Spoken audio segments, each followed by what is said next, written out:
Buenas tardes, hermanas. Qué gozo estar aquí todas juntas. Qué bonitas se ven desde aquí arriba. No entiendo a la hermana lo que decía hace un momento, pero qué bonitas se ven todas desde aquí arriba. Es un gozo estar aquí, hermana Karen. Muchísimas gracias por la oportunidad, por el privilegio de participar con ustedes en esta conferencia tan especial. Y qué precioso, ¿no? Lo que ya hemos visto hasta ahora, qué bonito ha sido. El coro lema, qué coro tan bonito. No sé quién lo habrá escrito, pero qué letra tan bonita. Y yo creo que sirve perfecto como introducción para lo que quiero hablar con ustedes en estas próximas sesiones. Pero nos habla, dice, en medio del dolor. Lo cantaría, pero estoy un poco ronca y no quiero hacer sentir mal a Jessica, ¿verdad? Mejor que lo cante ella. Yo lo voy a leer nada más. Dice, en medio del dolor, una voz tiernamente dice, deja atrás tu pesar y afán, ven a mí y descansarás. Sobre mí echa tu dolor, tu enojo y ansiedad. Oh, escucha la voz de Cristo. Él te dice, oh, ven a mí. En esta tarde, quiero empezar con una pequeña introducción y vamos a hablar de ese afán que hay en nuestros corazones. Yo creo que no hay nadie aquí pensando, yo vine para aprender cómo tener afán en mi corazón. ¿Verdad que no? ¿Alguna venía pensando en eso? No creo. La verdad es que esas son cosas que llegan solas a la vida. El Señor las permite en la vida tanto de creyentes como de no creyentes. Son parte de la vida. Pero sin duda alguna es fácil entender cuando estamos trabajadas y cargadas.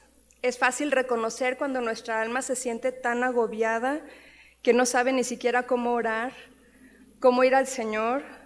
O a veces oramos, ¿verdad? Y rogamos, Señor, aquí vengo con mi carga, y te levantas de tus rodillas y te sientes exactamente igual. ¿O soy la única a la que le ha pasado eso? A mí me ha pasado. Y yo sé lo que es sentirse así, con ese afán, con esa ansiedad. En estas próximas sesiones vamos a referirnos a aquello que produce turbación en nuestras vidas, en nuestras almas, como ruido. El doctor Jim Berg, supervisor del área de consejería en la Universidad de Bob Jones y autor de varios libros, incluyendo uno titulado Tomando el tiempo para acallar tu alma, define esa turbación en el alma como ruido. Ruido es, según el diccionario y hablando en el ámbito físico, el sonido inarticulado y confuso más o menos fuerte, alboroto, perturbación que impide que la información llegue con claridad. Es además una de las fuentes de contaminación más dañinas para los seres vivos, aunque no deja residuos materiales que son esparcidos por el viento. Y es muy difícil de medir porque la medida es relativa, pues depende de la capacidad auditiva de cada persona. Es causante de diversas enfermedades y trastornos tales como insomnio, irritabilidad, fatiga crónica, dolor de cabeza, falta de concentración, estrés, aislamiento social, depresión, ansiedad, histeria y neurosis, entre otros. Todavía en el ámbito físico, el ruido consiste de ondas que se mueven por el espacio y que son percibidas por el oído principalmente, aunque también pueden ser percibidas por otras partes de nuestro cuerpo y afectan de forma negativa, de forma especial al corazón. La Fundación Española del Corazón publicó recientemente un estudio danés que demuestra que el bullicio generado por el tráfico, que se calcula que alcanza los 90 decibelios, puede aumentar el riesgo de infartos. Esta publicación dice que el ruido puede perturbar el sueño, causar efectos cardiovasculares y psicofisiológicos, reducir el rendimiento y provocar respuestas molestas y cambios en el comportamiento. Según la Organización Mundial de la Salud, se considera ruido a cualquier sonido que sobrepasa los 65 decibelios. Una aspiradora común y corriente, para que nos hagamos una idea, emite aproximadamente 70 decibelios.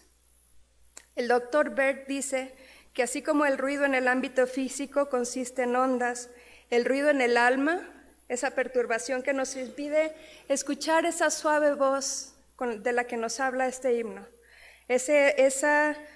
lo que nos impide recibir el mensaje que el Señor quiere darnos a través de su palabra, o en otras palabras, como lo dijo el Señor Jesucristo, aquello que nos hace sentir trabajadas y cargadas, consiste en pensamientos y en las emociones que estos pensamientos provocan. Y de la misma forma que el ruido físico nos afecta física, anímica y emocionalmente, el ruido en el alma afecta espiritual, emocional y físicamente a quien lo padece. Todas nosotras enfrentamos situaciones que nos perturban. Pueden ser situaciones personales, situaciones matrimoniales, situaciones con los hijos, situaciones laborales, problemas financieros, situaciones físicas, enfermedades o quizás el temor a una enfermedad incurable, y situaciones espirituales también. Todas estas situaciones y muchas más pueden provocar un ruido ensordecedor en nuestras almas, que nos impide recibir el mensaje de Dios, nos impide escuchar esa dulce voz que quiere acallar nuestras almas. Es un ruido que no nos permite escuchar a Dios, que impide que llegue con claridad a nuestros corazones y pensamientos y por lo tanto nos estorba para seguir sus instrucciones o para recibir su consuelo. El único que puede acallar ese ruido en el alma es el Señor Jesucristo. Mateo 11:28 en Mateo 11:28, Él nos hace una invitación. Él nos dice: venid a mí, todos los que estáis trabajados y cargados, y yo os haré descansar. Pero ¿por qué si la invitación está hecha? ¿Por qué si acudimos a Él? ¿Por qué si aparentemente todo está bien? Si soy fiel a la iglesia, si leo mi Biblia, si oro, si le llevo mis cargas, si estoy bien ocupada en el ministerio, ¿por qué sigo sintiéndome tan trabajada y cargada? ¿Es que falló la promesa? ¿Es que no oré con suficiente fe? Vamos a ver en esta tarde, yo creo que más que cualquier otra cosa es que ese ruido ensordecedor en nuestras almas no nos permite escuchar la voz del Señor, no nos permite escuchar todo lo que Él quiere decirnos y nos estorba para entender su mensaje. Vamos a comenzar con nuestra primera lección ahora, y quiero compartir con ustedes un testimonio. Yo he pasado por tiempos así, como lo dije hace un momento, a lo largo de los años desde que conocí a Cristo como mi Salvador hace 31 años. Y el Señor me ha permitido pasar por diferentes situaciones en las que por el ruido tan ensordecedor que había en mi alma, me estorbaba para escucharlo, me llevó a un punto de un quebrantamiento total, pero fue un momento en el que el Señor, gracias a Dios, pudo levantarme y comenzar a consolar mi alma. Después de que el pastor se puso en contacto con mi marido para invitarnos a participar en esta conferencia, inmediatamente empecé a hablar con mi hija Andrea, que es así como mi consejera y asesora personal, y empecé a compartir con ella mis ideas, ¿verdad? Empecé a decirle, bueno, a lo mejor podría preparar una lección sobre esto, esto y esto, pero quizás este otro tema sería mejor, o este otro sería muy apropiado. ¿Tú qué piensas? Y me miró con una carita así un poco complaciente, con una sonrisa muy poco convencida, y me dijo, mami, todo eso suena bien, pero quizás sería mejor que compartieras con las hermanas lo que el Señor ha hecho en tu propia vida. ¿Cómo el Señor te llevó a buscarlo? ¿Y qué te hizo desear llegar a conocerlo? Así que en ese momento comencé a compartir con ella ciertos recuerdos, ciertas situaciones que yo veo como puntos de inflexión en mi vida, situaciones en las que el Señor me quebrantó y que usó para hacerme desear conocerlo, para hacerme desear cambiar. Vamos a orar y después voy a compartir con ustedes este testimonio. Amado Señor, te doy muchas gracias por esta tarde, gracias Señor por mis hermanas, gracias Señor por la oportunidad que tú nos das de estar reunidas aquí para escucharte a ti. Señor, yo te ruego que seas tú quien hable, que uses Señor tu palabra para consolar nuestros corazones, para darnos ánimo Señor, para ayudarnos a encontrar ese descanso que tú nos has prometido. Te ruego que tu Espíritu Santo pueda trabajar libremente en cada corazón y Señor, que cada una de mis hermanas esté atenta para escuchar tu voz, para escuchar lo que tú quieres decirle en esta tarde. Te ruego Señor que controles mis nervios, que controles mi voz incluso Señor, y que todo lo que hagamos y digamos el día de hoy aquí sea para tu gloria, para la edificación de tu iglesia Señor. Te amamos Padre y te damos gracias por tu palabra, en el nombre de Cristo Jesús. Amén. Quiero compartir este testimonio para que puedan hacer un cuadro, puedan ver cómo es un alma que está trabajada y cargada. La verdad es que yo tengo muy mala memoria, tengo muy pocos recuerdos de mi niñez y tengo muy pocos recuerdos de muchas cosas. A veces mis hijos me dicen, mamá, ¿te acuerdas lo que hicimos? Y es como, no, tengo una memoria pésima. Pero hay ciertos eventos en mi vida, especialmente en mi vida cristiana, pero ciertos eventos que marcaron un cambio en mi propia vida.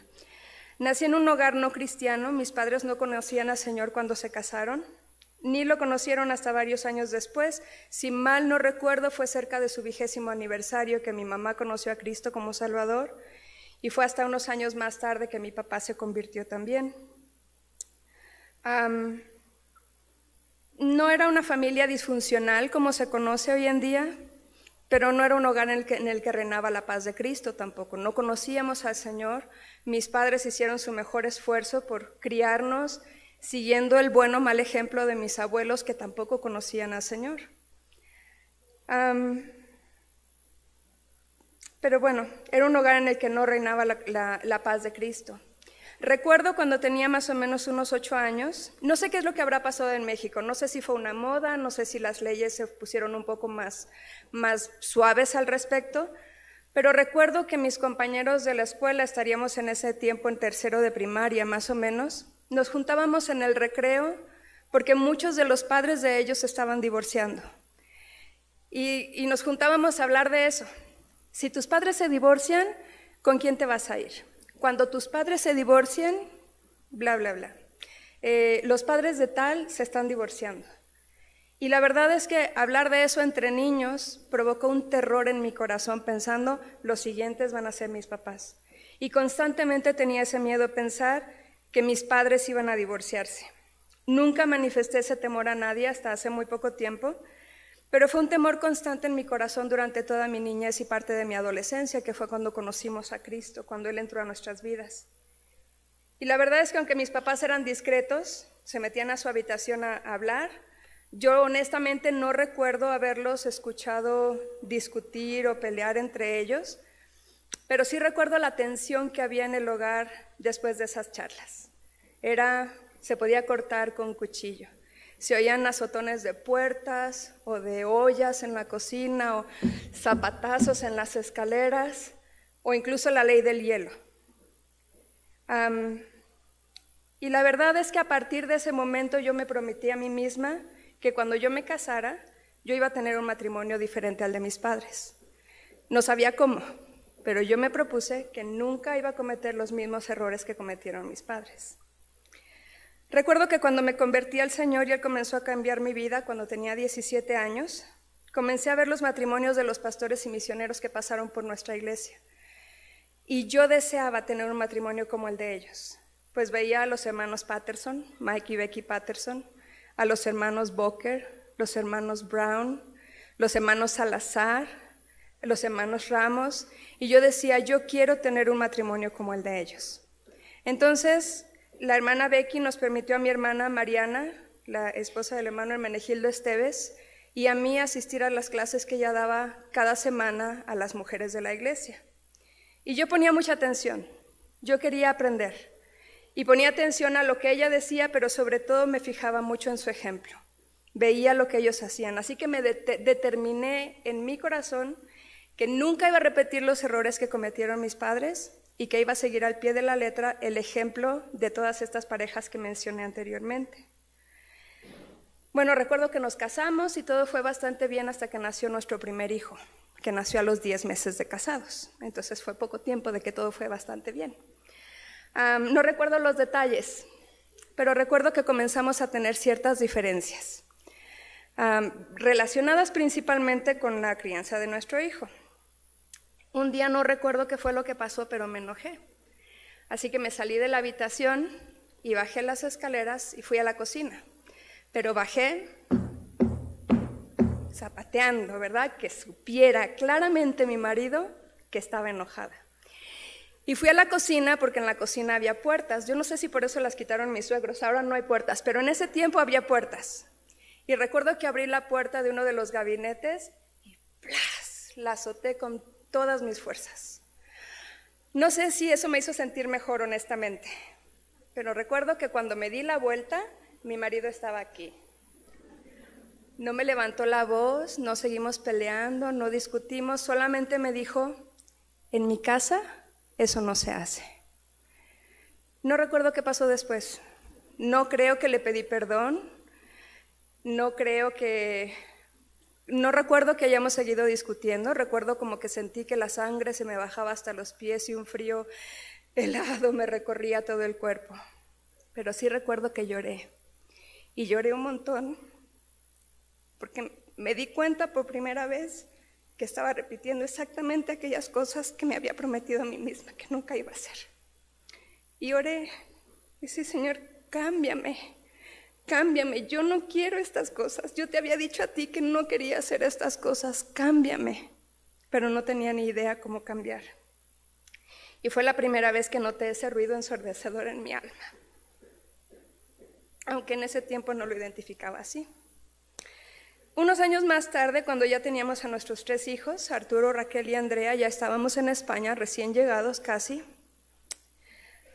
Una mañana mi esposo salió a evangelizar como solía hacerlo, y yo me quedé en casa con los niños. En ese tiempo mis hijos tendrían 4, 2 y 1 año.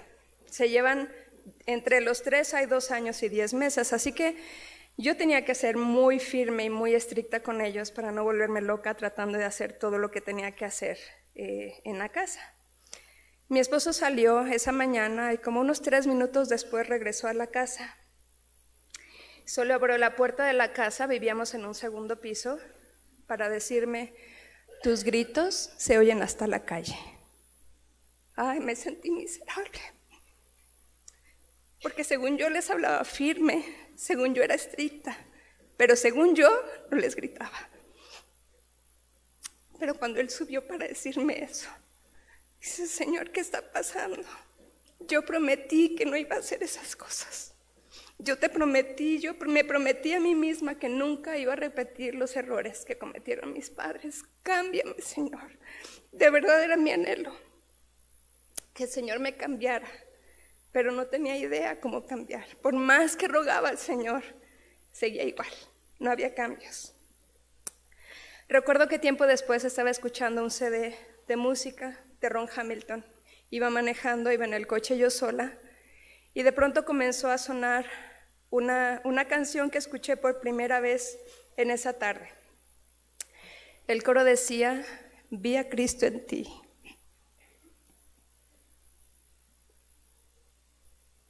Escuché su voz en las palabras que tú decías. En tus ojos vi su gracia. Vi a Cristo en ti.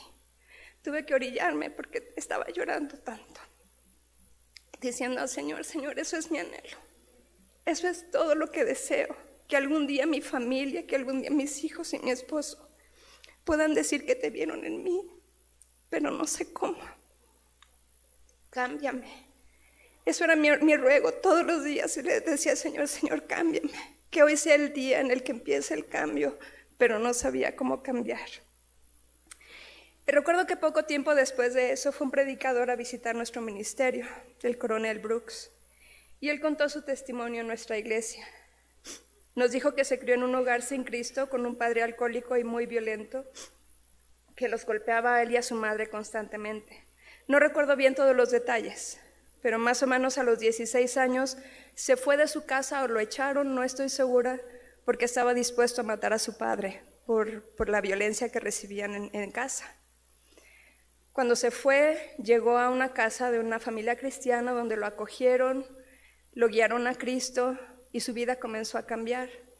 Fue a una universidad cristiana, se casó con una señorita creyente, y poco antes de que naciera su primer hijo, él comentó que empezó a tener mucho temor de repetir los mismos errores que cometía su padre. Y después de que nació, poco después de que nació, se dio cuenta de que estaba haciendo las mismas cosas. No el alcohol y la violencia, pero ciertas actitudes que tenía su padre. Él estaba haciendo exactamente lo mismo. Hasta que se dio cuenta que nos transformamos en aquello en lo que pensamos. Su enfoque constantemente era su papá. Así que él determinó que a partir de ese momento iba a dejar de centrarse en los errores que cometió su padre e iba a poner sus ojos solamente en Cristo. Recuerdo la liberación y la esperanza que sentí en esa ocasión. Por primera vez en la vida, alguien me había mostrado de forma práctica qué era lo que necesitaba hacer para cambiar. En ese momento decidí que yo iba a hacer lo mismo. Iba a dejar de enfocarme en el pasado, en mis propios errores y en los de mis padres, y mantendría mis ojos puestos en Jesús. Pero al mismo tiempo surgió una nueva cuestión. ¿Qué es exactamente poner los ojos en Jesús? Seguramente todas nosotras hemos escuchado esa frase en algún momento. ¿Es algo espiritual, abstracto, que se hace solamente por fe? ¿O es algo que requiere algo práctico de mi parte? Y esto nos lleva a la segunda parte de la promesa del Señor en Mateo 11 y a la segunda parte de este estudio también. La primera parte de la invitación del Señor es: venid a mí con tu carga tal como está, sin tratar de aligerarla, sin tratar de arreglarla, sin maquillarla, sin ponerla bonita, tal como está. Tenemos que ir al Señor con nuestra carga. Pero la segunda parte de su invitación es: aprended de mí, que soy manso y humilde de corazón. El Señor Jesucristo promete darnos descanso si venimos a Él, pero ir a Él es solamente una parte de la condición. La segunda parte es aprender de Él. Esta palabra aprender, según el diccionario, es adquirir conocimiento de alguna cosa. En este pasaje específico, es adquirir conocimiento del Señor Jesucristo mismo.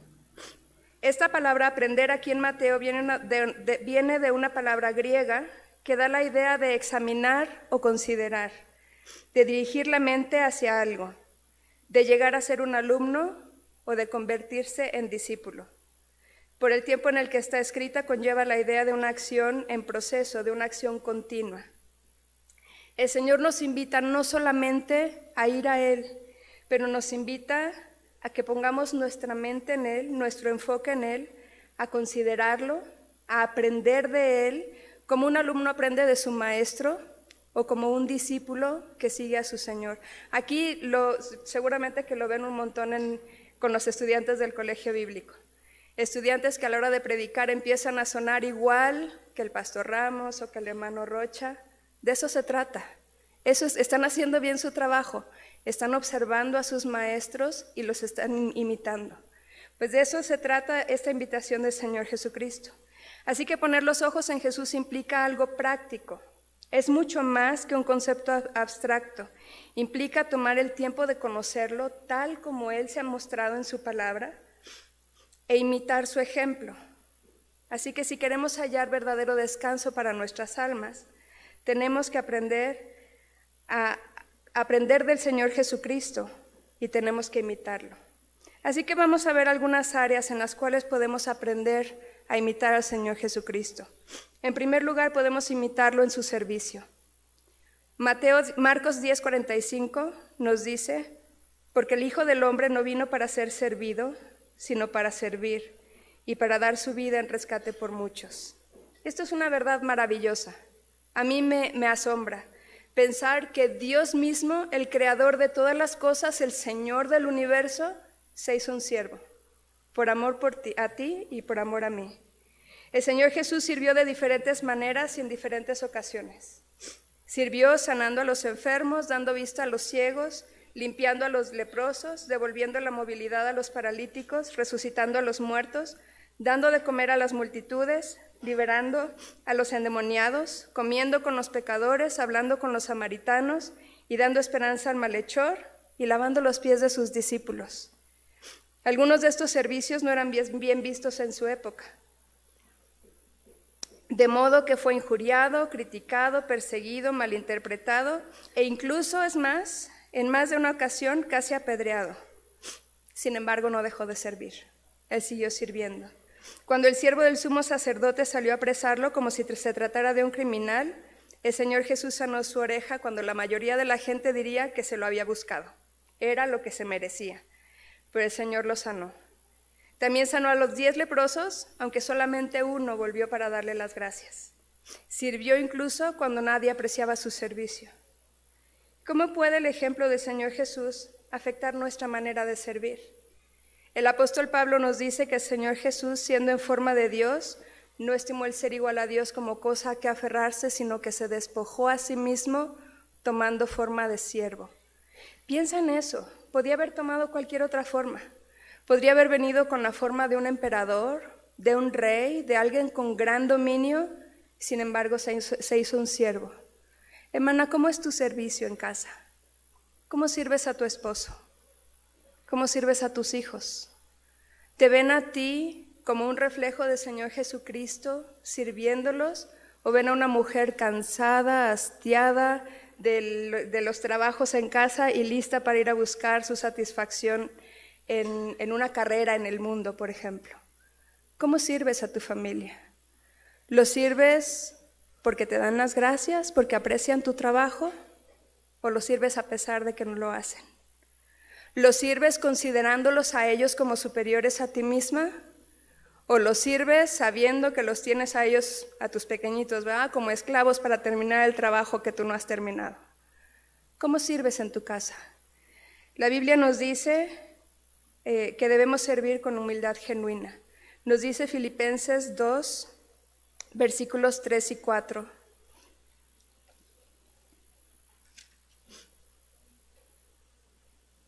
Nada hagáis por contienda o por vanagloria, antes bien con humildad, estimando cada uno a los demás como superiores a él mismo, no mirando cada uno por lo suyo propio, sino cada cual también por lo de los otros.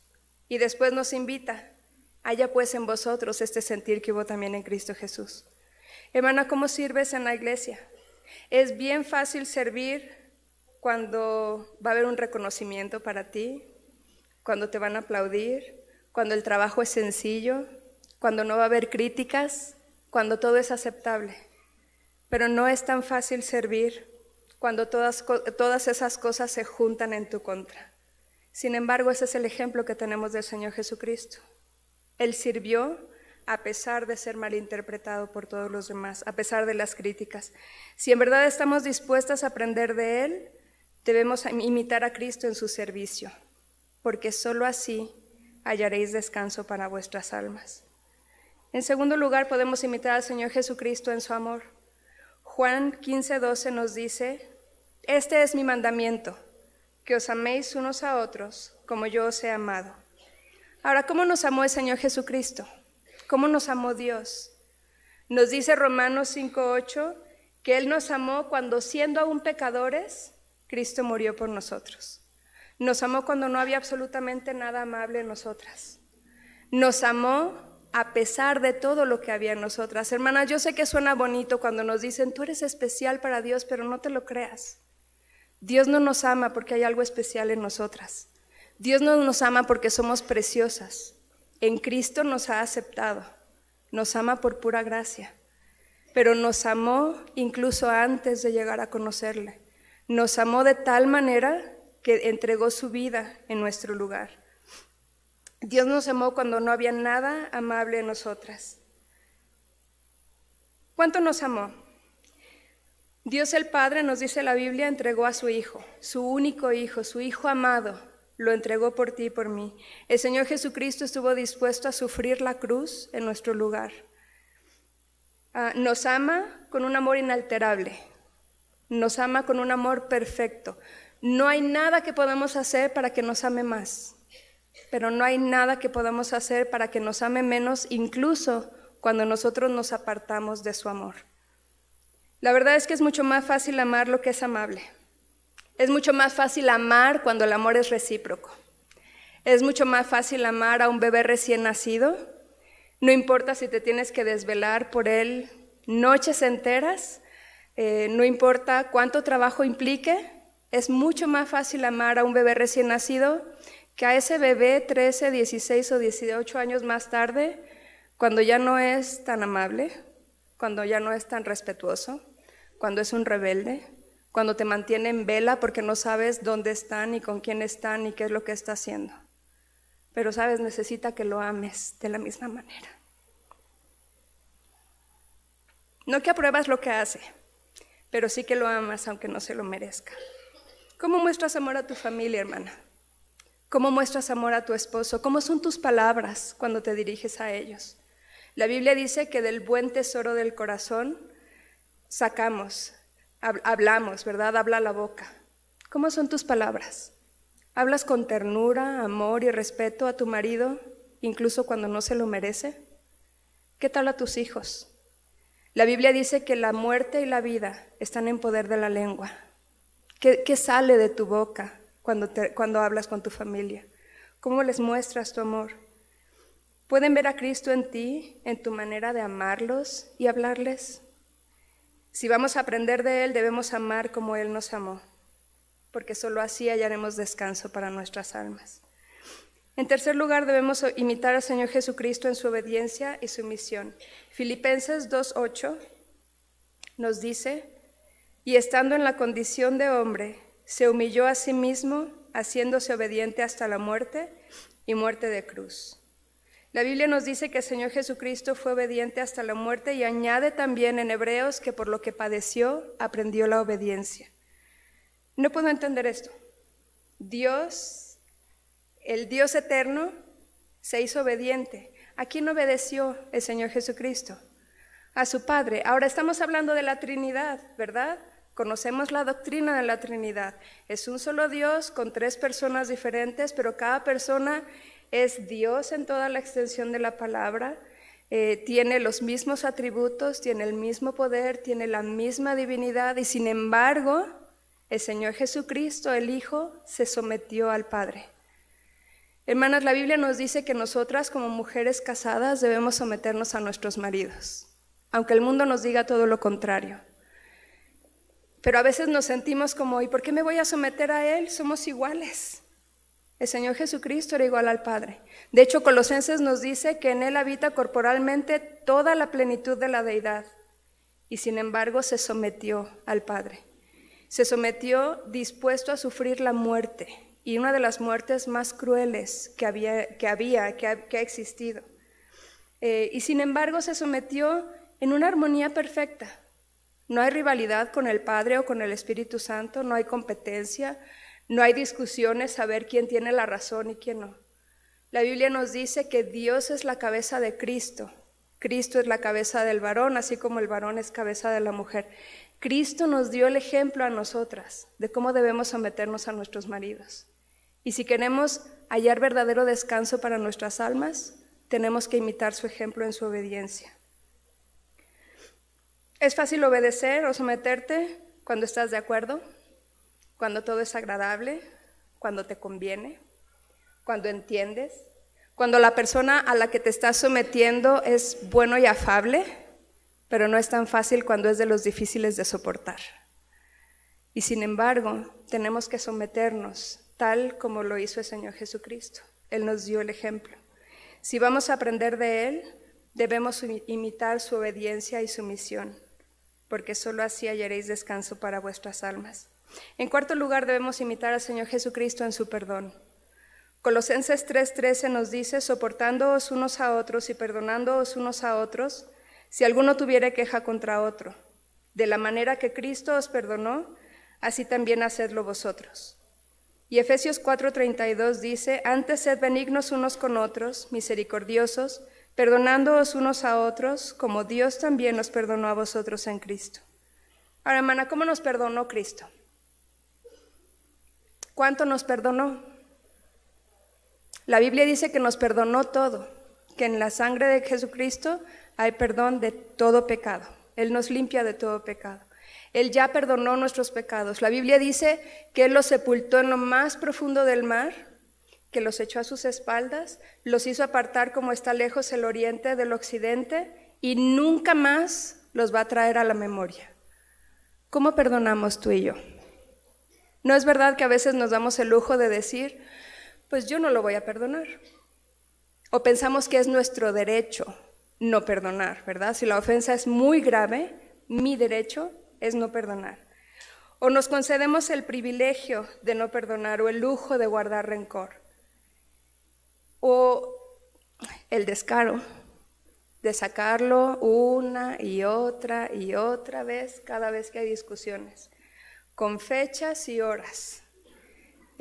como dicen algunos, ¿verdad? En lugar de ponernos histéricas, nos ponemos históricas. Hermanas, no es un derecho, no es un privilegio, no es un lujo, es un lastre. Cuando no estamos dispuestos a perdonar, nos esclavizamos nosotras mismas. No es que esclavizamos a la persona que no hemos perdonado.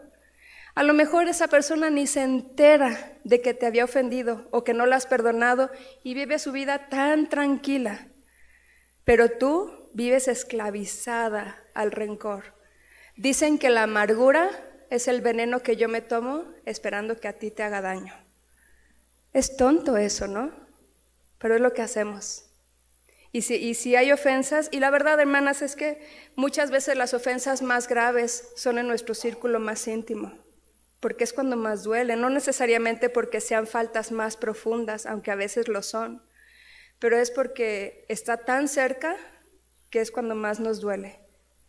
Y estamos mejor dispuestos a vivir 10, 30, 50, 60 años arrastrando amargura en nuestros matrimonios en lugar de perdonar la ofensa.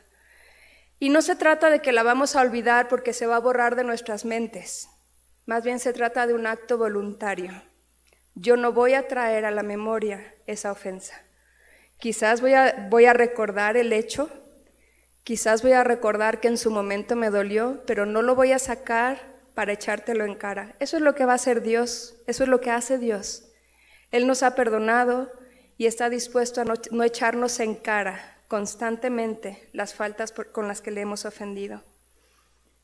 ¿Qué nos capacita para perdonar, hermanas? La Biblia nos dice que debemos perdonar como Dios también nos perdonó a nosotras.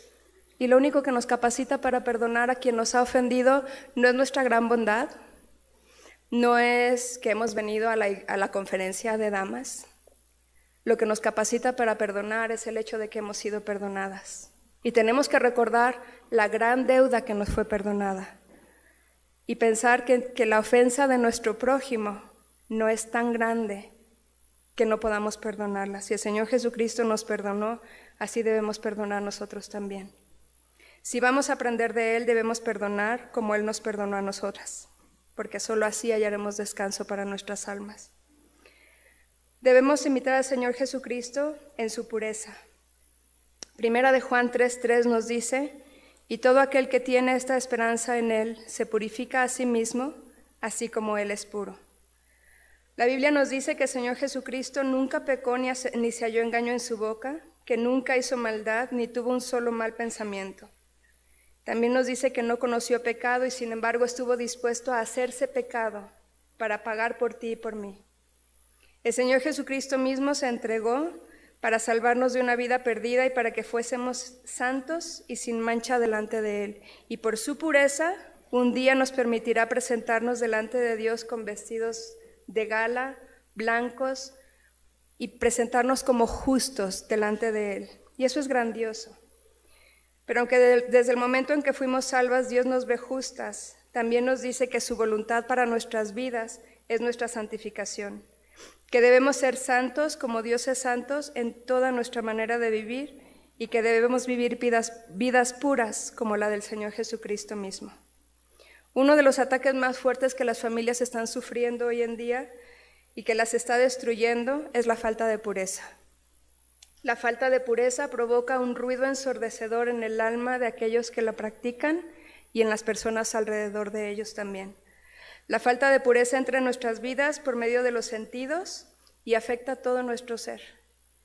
Pero el problema más grande no es solo que somos bombardeados por el mundo con ataques en esta área. Probablemente es peor aún la falta de comprensión que tenemos como creyentes de la importancia de la pureza en nuestras vidas. El problema es que por vivir en este mundo nos hemos ido acostumbrando al pecado. Lo que era muy, muy, muy malo hace muchos años, hoy ya no es tan malo o incluso es hasta casi bueno. Lo hemos ido tolerando cada vez más y lo vamos aceptando. Pero la pureza debería ser parte del estilo de vida de cada creyente. Deberíamos desear ser puras en cada área de nuestras vidas. En nuestra manera de vestir, en nuestra manera de hablar, en nuestra manera de dirigirnos al sexo opuesto, en nuestra manera de adornarnos, en todo lo que hacemos, nuestro lenguaje, nuestra expresión, nuestro lenguaje corporal, Todo debería reflejar pureza. Debería reflejar la pureza de Cristo.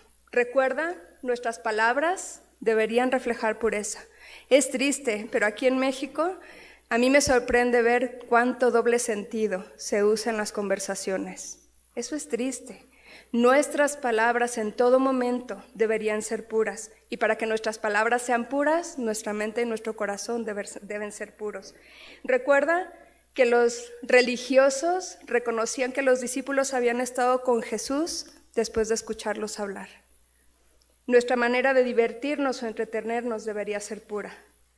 Nuestros maridos deberían considerar nuestra conducta, nuestra manera de conducirnos, casta, o sea, pura y respetuosa. Pero si esa pureza no nos lleva a vivir vidas santas, o sea, una vida que nos acerca más al Señor, pues solamente tendremos una cómoda y prestigiosa vida moral, pero nada más. La pureza tiene dos sentidos. La pureza podríamos decir que es nuestras relaciones horizontales. Lo que nos relaciona entre nosotros debería ser puro, pero nuestra vida debería crecer en santidad, y eso tiene que ver con mi relación con Dios. Debería acercarme cada vez más a Él, porque si no, la verdad es que no es nada más que una práctica religiosa más, pero necesitamos las dos cosas, la pureza y la santidad. Podríamos decir que la pureza tiene que ver con mi relación con otros, mientras que la santidad tiene que ver con mi relación con Dios. Todo en nuestras vidas debería reflejar la pureza de Cristo. Si en verdad vamos a aprender de Él, debemos desear ser puras, así como Él es puro, porque solamente así hallaremos descanso para nuestras almas. Y finalmente podemos imitar al Señor Jesucristo en su sufrimiento. El apóstol Pablo dijo, a fin de conocerle, de aprender de Él y el poder de su resurrección. Y hasta ahí suena bien, ¿verdad? ¿Quién no quiere el poder de Cristo? ¿Quién no quiere el poder de Dios en su vida? Pero el versículo no termina ahí. En Filipenses 3:10 dice, y el poder de su resurrección y la participación de sus padecimientos.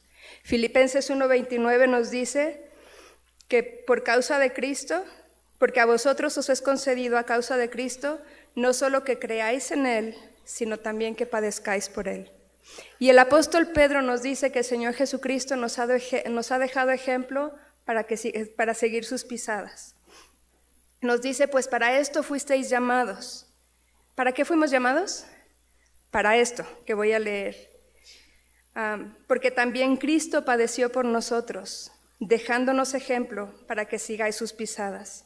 ¿Y cómo padeció? ¿Qué ejemplo nos dejó? Pedro continúa diciendo, el cual no hizo pecado ni se halló engaño en su boca, quien cuando le maldecían no respondía con maldición, cuando padecía no amenazaba, sino encomendaba la causa al que juzga justamente. Hermanas, nosotras padecemos, todas padecemos, pero ¿cómo padecemos? ¿Cómo nos ven nuestros hijos cuando padecemos? ¿Llenas de queja, de amargura, de resentimiento, de palabras negativas en contra de Dios? ¿O nos ven padecer de esta manera, llevando la causa a aquel que puede juzgar justamente y puede librarnos del padecimiento que estamos sufriendo? ¿Cómo nos ven nuestros maridos cuando padecemos? ¿Nos ven siendo un reflejo de Cristo? ¿Nos ven como que nuestras vidas están apuntando constantemente al Señor Jesucristo? ¿O está todo tan centrado en nosotras mismas que prefieren estar lejos de nosotras mientras padecemos? Hermanas, deberíamos aprender a padecer como lo hizo el Señor Jesucristo. Él podía haberse defendido, era inocente, no tenía mucho que argumentar. Sin embargo, estuvo dispuesto a padecer por ti y por mí, llevando su causa al Señor al Padre. Y lo hizo para dejarnos ejemplo, para que sigamos sus pisadas. Hermanas, si de verdad estamos dispuestas a aprender de Él, debemos aprender a padecer como Él lo hizo, porque solamente así hallaremos verdadero descanso para nuestras almas. El Señor Jesucristo dijo que debemos aprender de Él, que es manso y humilde de corazón. Solo teniendo el mismo sentir de Cristo y aprendiendo de Él, o sea, conociéndolo, considerándolo e imitándolo, podemos hallar verdadero descanso para nuestras almas. Y Él añade, porque mi yugo es fácil y ligera mi carga. Es como si Él dijera, mira, ven, tú lleva mi carga, yo me encargo de la tuya. Es buen intercambio, ¿no? Nos conviene. Hermana, ¿cómo está tu alma? ¿Ruidosa? ¿Hay tanto ruido en tu corazón que te impide escuchar la voz de Dios? ¿Que te impide escuchar su consuelo cuando Él trata de hablarte y consolar tu corazón? Él quiere hacerlo. Él quiere acallar el ruido que hay en tu alma. Pero primero debes ir a Él reconociendo que necesitas su ayuda. No quites nada a tu carga. No necesitamos aligerarla. Él quiere que la llevemos tal como está, tan pesada como la trajiste en esta tarde. No intentes aligerarla, no la disimules, pero también en segundo lugar, tenemos que aprender de Él. Tenemos que aprender a imitarlo. Tenemos que aprender a seguir sus pisadas y a seguir su ejemplo en cada área de nuestras vidas para que podamos hallar verdadero descanso para nuestras almas. Quizás tú estás aquí en esta tarde con mucho ruido en tu alma, sin saber cómo acallarlo, sin saber cómo cambiar. Sí, vas al Señor, le llevas tu carga, pero te levantas de tus rodillas sintiéndote exactamente igual, con el mismo peso encima. Quizás te sientas como yo me sentía, con deseos de cambiar, pero sin saber cómo. Bueno, el Señor nos dio ejemplo. Solamente tenemos que poner nuestros ojos en Él, aprender de Él y seguir su ejemplo en cada área de nuestras vidas. Si estás así en esta tarde, yo te invito, ven a Él. La invitación está hecha desde hace mucho, la hizo Él mismo, pero ven hoy a Él. Quizás ahí mismo en tu lugar podrías hacer un altar, quizás quieres venir aquí al frente, quizás quieres en tu corazón sencillamente orar y decir, Señor, aquí está mi carga, ya no puedo más, estoy cansada, hay tanto ruido que no puedo escuchar tu voz.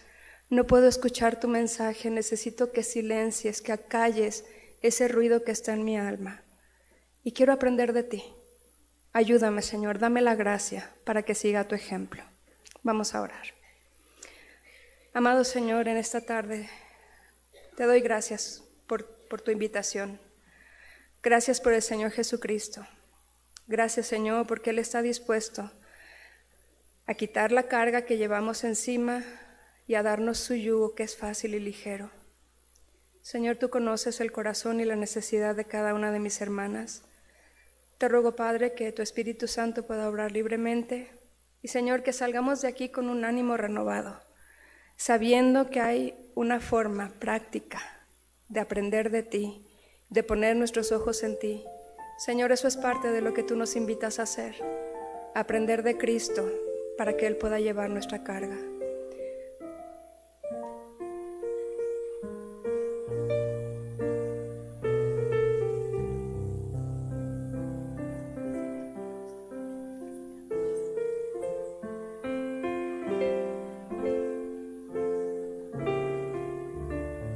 Toma un minuto para hablar con Él. Esa carga que traes, Él es la única solución. Que en esos días aprendemos, como Tete nos habló, cada uno de nosotros de acercarnos a Él y encontrar ese descanso del alma.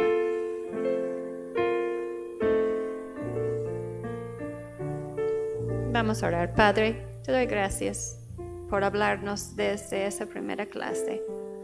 Tú sabes exactamente lo que cada uno estamos cargando en el alma. Y pido, Señor, que sigas hablándonos, empezando conmigo, que sigas mostrándonos cómo cambiar, cómo transformarnos, para que, Señor, tu voz y tu Espíritu Santo sea quien se puede escuchar siempre dentro de nuestra alma. Fortalécenos, ayúdanos, porque muchos no sabemos cómo. Señor, ayúdanos. Te lo pido de corazón en el nombre de Cristo Jesús. Amén. Gracias, hermana María Esther. Eso fue bueno para nosotros. El mundo en que vivimos es de mucho ruido. ¿Y cómo lo necesitamos? ¿Cuántos hemos sido engañados a pensar que eso de ser un cristiano consagrada es como vivir esclavizada? Echarte muchas cargas encima, difíciles y pesadas, y vivir la vida, ¡ay! Cuando es el opuesto. Dice Cristo, ven a mí para que puedas descansar. Cuando yo vengo a Él y decido obedecerle a Él y perdonar como Él y amar como Él y servir como Él, se quitan tantas cargas mías y disfruto en verdad la vida. Cada mandamiento en la palabra de Dios, Dios no nos los da para hacernos pesar la vida, es para liberarnos. Pero Satanás nos tenía engañado. Eso fue muy bueno. Espero que escucharon y que sigue el Espíritu Santo obrando en nosotros. Gracias, hermana. Me dicen que llegaron algunas personas más de fuera, ya después que habíamos reconocido los visitantes. Entonces quisiera tomar un minuto nada más. Si usted y su grupo llegaron de fuera, ¿pueden ponerse de pie de otra iglesia fuera de la ciudad de San Luis para que le reconozcamos? ¿Alguien más? ¿Llegó otro grupo? ¿Sí? ¿De dónde son? ¿Durango? Uy, vinieron de lejos, bienvenidas, qué bendición. ¿Alguien más? ¿Vinieron de fuera? ¿De dónde? ¿Monterrey? Monterrey, bienvenidas, qué bendición, nos da mucho gusto que hayan podido llegar. Pueden sentarse. ¿Alguien más? ¿Sí? ¿De dónde? No oigo. Aguascalientes, bienvenidas. Qué bueno que pudieron llegar con bien. Bienvenidas, se pueden sentar. De aquí.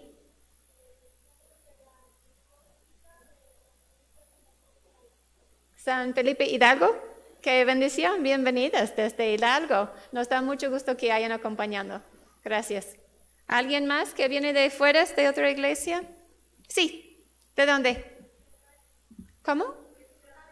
Ciudad Valles, qué bendición, bienvenidas. Gracias por llegar con nosotros. ¿Sí? ¿De dónde? No oigo. ¿San Luis Potosí? Hermosa ciudad, qué bendición. Bienvenida. Gracias por acompañarnos en esta tarde. ¿Sí? ¿Aquí también?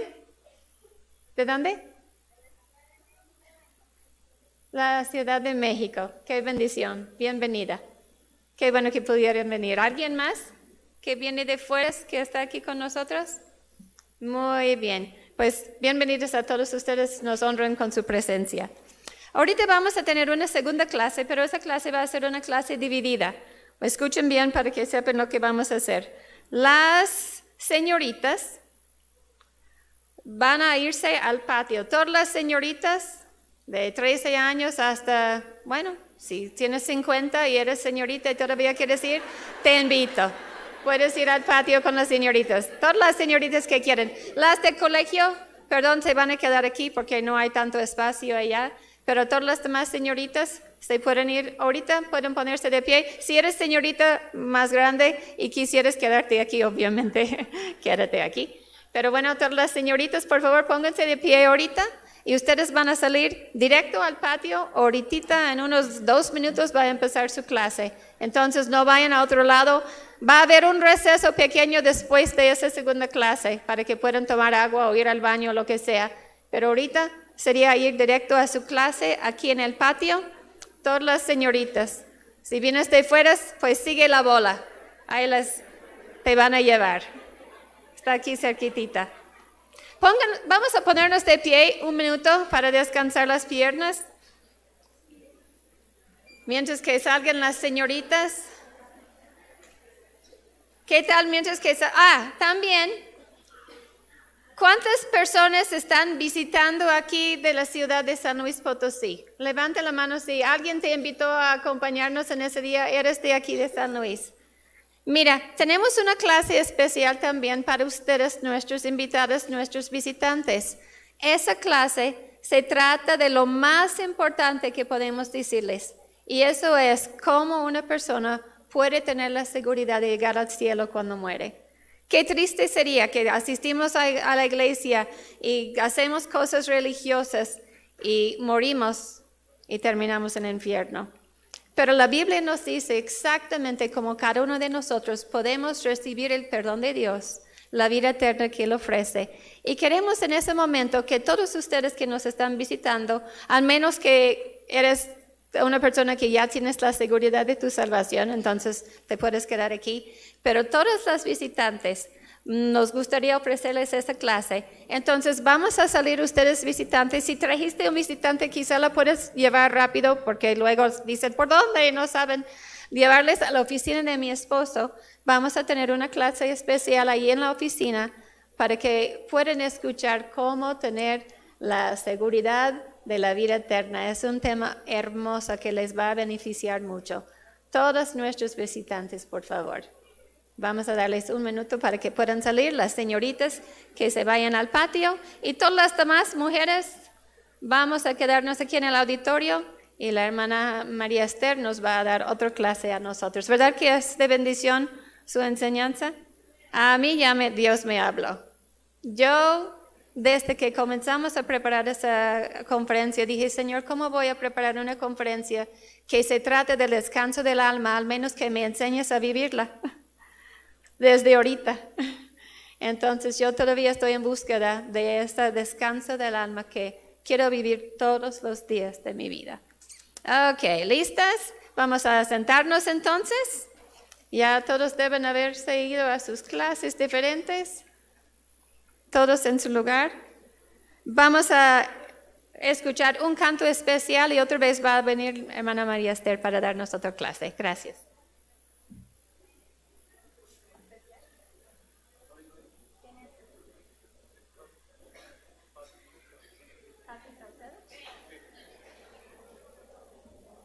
Hermana Patti Saucedo. No la veo.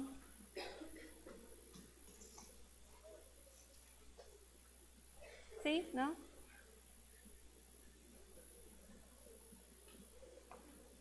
¿Quiere o no? Okay. Sí.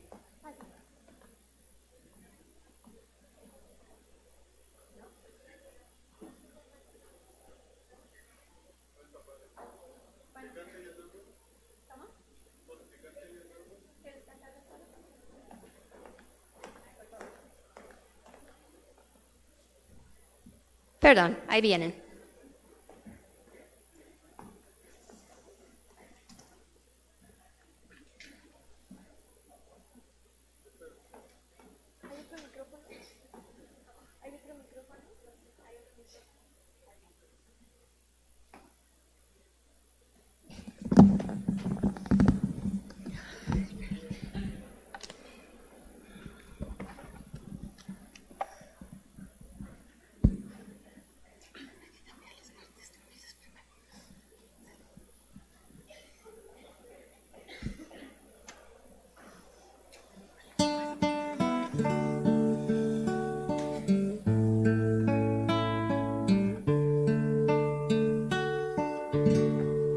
Descanso en ti, mi buen Jesús, de cruel condena ya en la cruz. Tomaste mi humillación, tu muerte obró mi redención. Descanso en ti y espero solo en ti. Tu sangre conquistó mi esclavitud. Ya no más muerte habrá, pues consumado está. Qué paz me da saber que tuyo soy. Descanso en ti.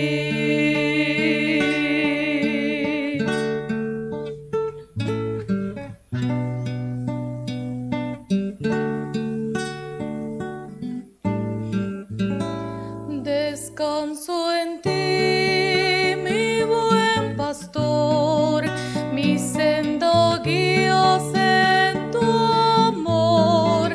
Confiada estoy, no temo más, pues a mi lado siempre estás. Aunque me ataque el tentador, descanso en ti, mi protector, mi roca y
Qué precioso himno, qué precioso, que sea una realidad en nuestras vidas.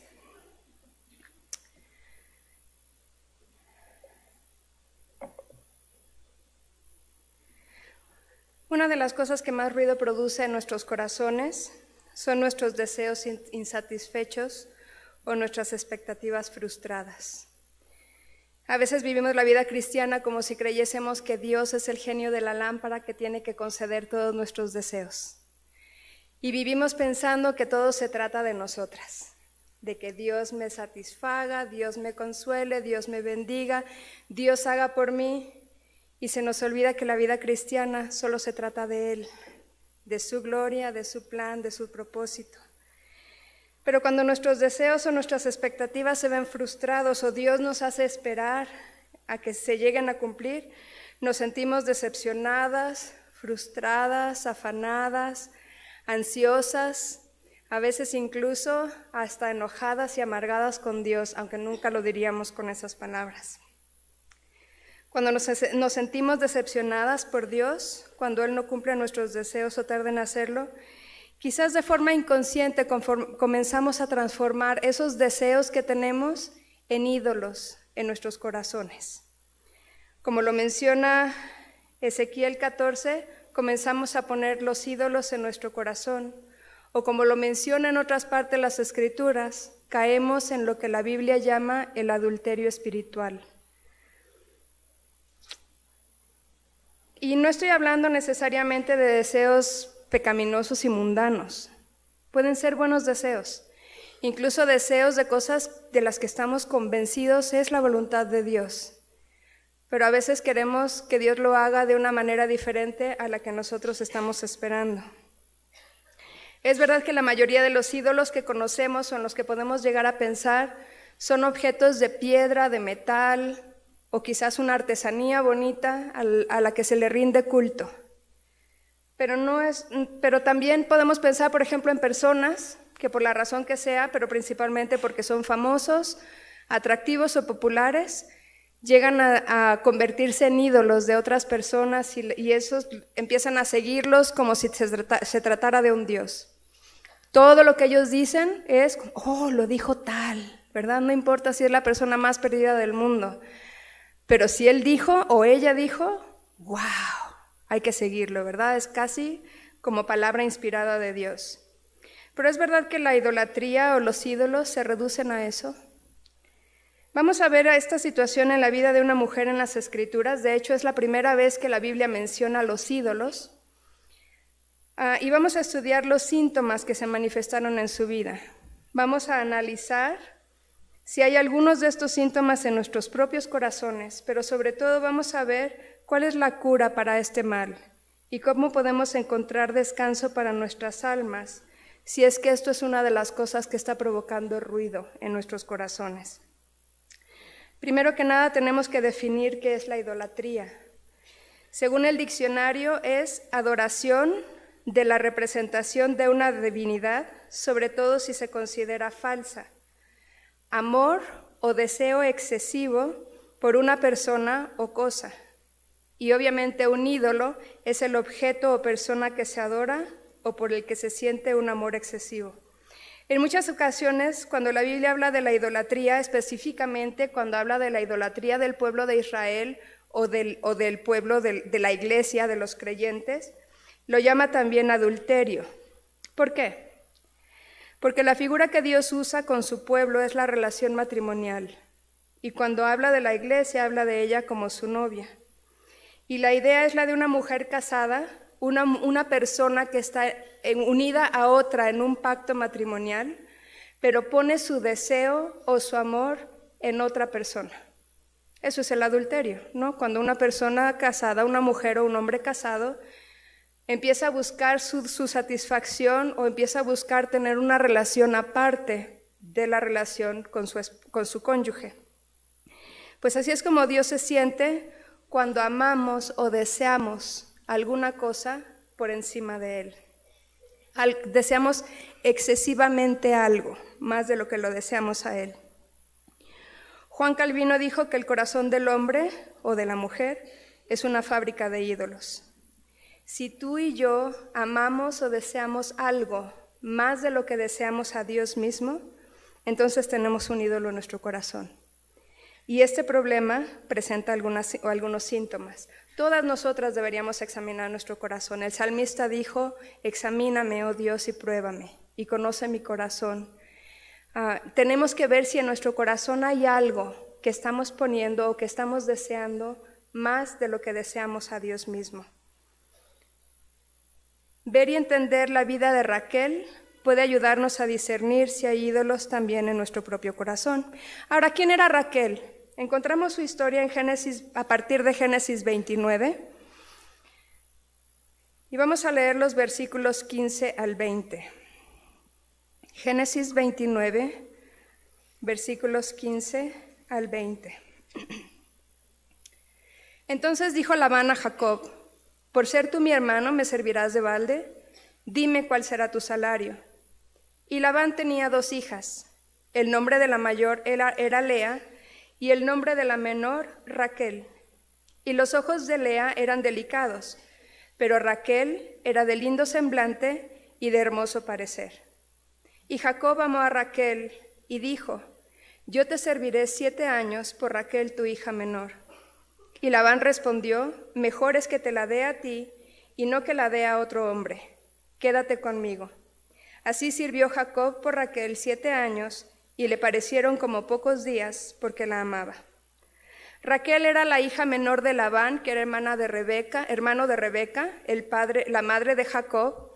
También era la hermana menor de Lea, y fue la madre de José y Benjamín.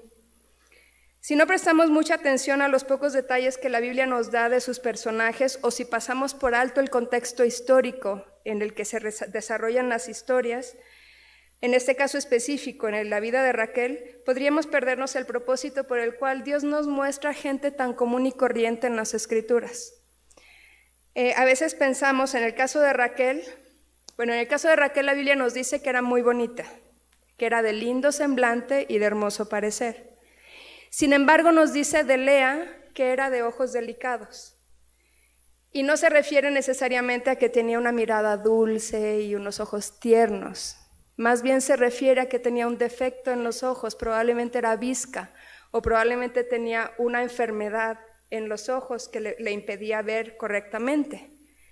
Entonces piensa que Raquel está acostumbrada a ser la chica bonita del pueblo, o por lo menos la chica bonita de su casa, ¿verdad? En su propia mente quizás tiene la idea de que ella tiene todas las cosas aseguradas para tener una vida feliz, porque es la bonita, su hermana no tiene ni pretendientes, está visquita, tiene malos ojos, no llama la atención como ella. Y de repente llega Jacob, la conoció, se enamoró de ella a tal punto que la Biblia nos dice que estuvo dispuesto a trabajar por ella 7 años y le parecieron como pocos días porque la amaba. Y hasta ahí diríamos como, ¡ay, qué romántico!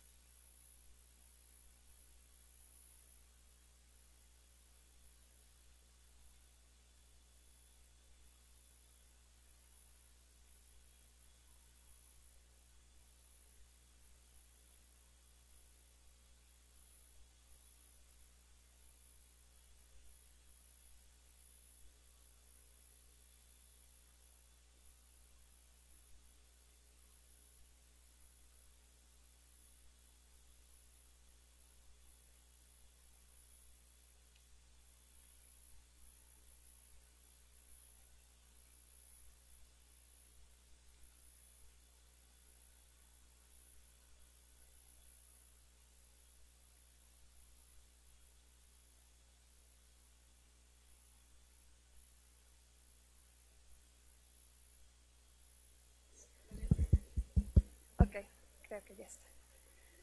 Bravo, bravo.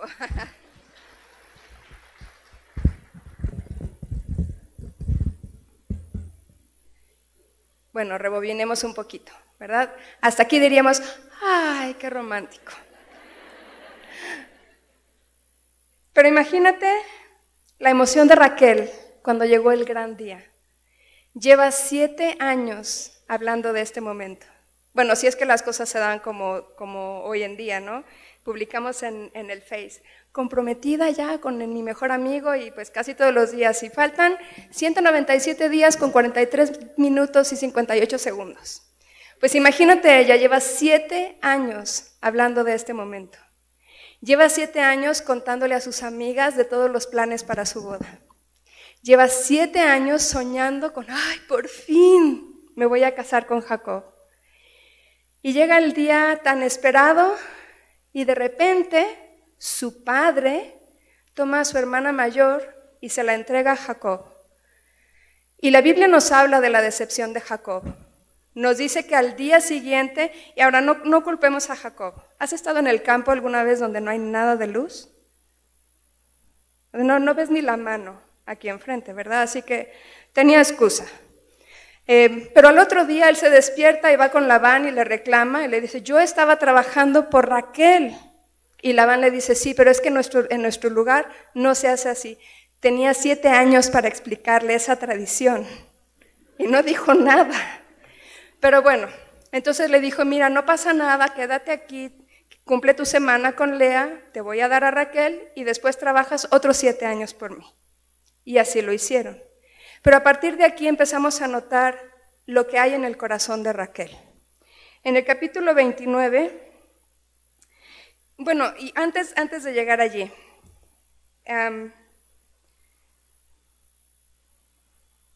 hasta este momento la Biblia no nos ha hablado de los ídolos todavía. Claro, van solamente 29 capítulos, pero no ha mencionado ídolos para nada. Pero tenemos que pensar en el contexto histórico en el que se crió Raquel, en el que está sucediendo esta situación. A veces pensamos, pues como eran familiares de Abraham, pues tenían que ser creyentes. Pero la Biblia nos dice que Dios mandó a Abraham que saliera de su tierra, ¿y de qué más? Y de su parentela. ¿Por qué? En algún otro libro de la Biblia nos dice que él era idólatra. Dios lo hizo salir de Ur de los Caldeos, una ciudad idólatra. En casi todas las casas, en la parte más alta de la casa, había lo que se llamaba un sigurat, que era como una especie de capilla. Cada casa tenía eso. Cada persona, cada familia adoraba a sus dioses como ellos querían. Y es de este ambiente del que salió la familia de Abraham, del que salió la familia de Labán también. Eran idólatras. Entonces vamos a ver algunos síntomas en la vida de Raquel. En primer lugar, vemos falta de conocimiento de Dios. Y eso no nos lo dice así explícitamente la Biblia, pero si nos vamos al contexto histórico, es lo que vemos. Vemos que no conocían a Dios, habían oído hablar de Él, habían oído hablar de Jehová. De hecho, cuando Abraham mandó a su siervo para buscar a Rebeca, ¿recuerdan? El siervo les cuenta toda la historia, les da todos los detalles. ¿Y qué dijeron Betuel y Labán? Pues no podemos hablarte ni bueno ni malo de esto. ¿Qué refleja eso? O sea, si tú ves a Dios obrar, si tú ves a Dios abrirte paso y mostrar su voluntad, ¿tú qué dices? Gloria a Dios, ¿verdad? Dios está guiando toda esta situación, pero ellos dijeron, pues no podemos hablarte ni bueno ni malo. Ahí se nota, se hace evidente un poco la ignorancia que había sobre Dios mismo. En el caso de Raquel se crió en este ambiente. La primera vez que la Biblia menciona a los ídolos es un poco más adelante, pero los menciona cuando Raquel roba los ídolos de su padre. Era un idólatra, no conocían a Dios. Y nada más comenzando allí, ya podemos ver un problema de idolatría en el corazón. Hermanas, si tú y yo no tomamos el tiempo de conocer a Dios, vamos a fabricar un Dios a nuestra medida. Vamos a crear un Dios que no es el Dios de la Biblia. Y eso es un peligro muy grande. Hace poquito hablé con una señorita y ella me decía, pues una señorita que está con muchos problemas, y ella me decía, es que yo ya me he dado cuenta que Dios no es como me lo han pintado. Y pues ella decía, es que me han dicho como que Dios es un Dios estricto, lleno de ira, enojón, que si no haces todo lo que Él te ha dicho, pues casi te va a mandar un rayo. Y pues yo estuve de acuerdo con ella, Dios no es así. Pero entonces le dije, bueno, ¿pero cómo es Dios? Me dijo, no, Dios es completamente diferente. A Él no me dijo estas palabras, pero casi lo que dijo fue, casi no le importa lo que yo haga. Todo está bien entre Dios y yo porque las cosas que yo haga en esta vida no son tan importantes. Entonces le tuve que decir que tampoco estaba de acuerdo con eso. Pero le pregunté, ¿cómo llegaste a esa conclusión? Y me dijo, es que eso es lo que siento en mi corazón. Hermanas, Dios nos dejó su palabra escrita para que lo podamos conocer. Y tenemos que tomarnos el tiempo de conocer a Dios tal como Él se ha revelado en su palabra. Porque si no, es muy fácil que fabriquemos un ídolo en nuestro propio corazón. Debemos entender que la idolatría espiritual siempre comienza con una falta de conocimiento verdadero de Dios. El segundo síntoma que vemos en la vida de Raquel es la envidia. En Génesis 31 nos dice, viendo Raquel que no daba hijos a Jacob, tuvo envidia de su hermana y decía a Jacob, dame hijos o si no me muero. La Biblia nos dice que Dios vio que Lea era menospreciada y le dio hijos. Ahora, seguramente Raquel no está acostumbrada a pensar que Lea pueda ser más feliz que ella, que tiene todo lo necesario para ser feliz. Pero cuando Dios le dio hijos a Lea, Raquel sintió envidia. La envidia es apetecer o desear para uno lo que otro tiene. Ahora, no solamente el deseo de lo que otro tiene, sino es el enojo que produce ver que otro tiene algo que tú deseas. El problema es que deseaba más lo que su hermana tenía que los hijos en sí mismos. ¿Era malo desear un hijo? Yo creo que no. Estaba casada, Dios ya le había dado 3 hijos a Lea y ella no tenía ninguno. Era natural que ella deseara un hijo, pero no era en sí el hijo lo que deseaba, más bien deseaba lo que tenía su hermana. Y la Biblia nos dice que tuvo envidia. Nos dice la Biblia en Mateo 7, el Señor Jesucristo dice que la envidia es una maldad que sale del corazón del hombre. Hermanas, cuando tú y yo tenemos envidia de alguien, estamos manifestando que hay un problema en nuestro corazón. Y eso de que es envidia de la buena, no existe, ¿verdad? No hay tal cosa. En tercer lugar, vemos falta de contentamiento. Aquí mismo en Génesis 31, Raquel viene con Jacob y le dice, dame hijos, o si no, me muero. Necesito hijos por sobre todas las cosas. No importa si tú me amas a mí, no importa si puedo tener una vida feliz, si no tengo hijos, me falta todo lo que necesito en esta vida. Ahora, hermana, la falta de contentamiento comienza cuando desechamos a Dios de nuestros corazones, de nuestras mentes, y empezamos a buscar nuestra satisfacción en cualquier otra cosa.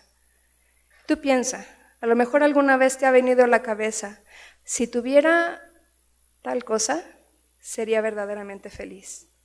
Si mi matrimonio fuera mejor, wow, tendría todo lo que necesito.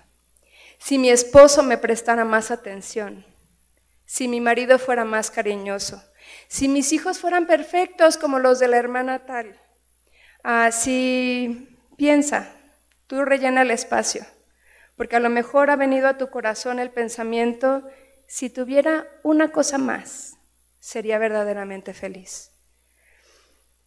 En cuarto lugar, lo que encontramos es que buscó arreglar las cosas a su manera.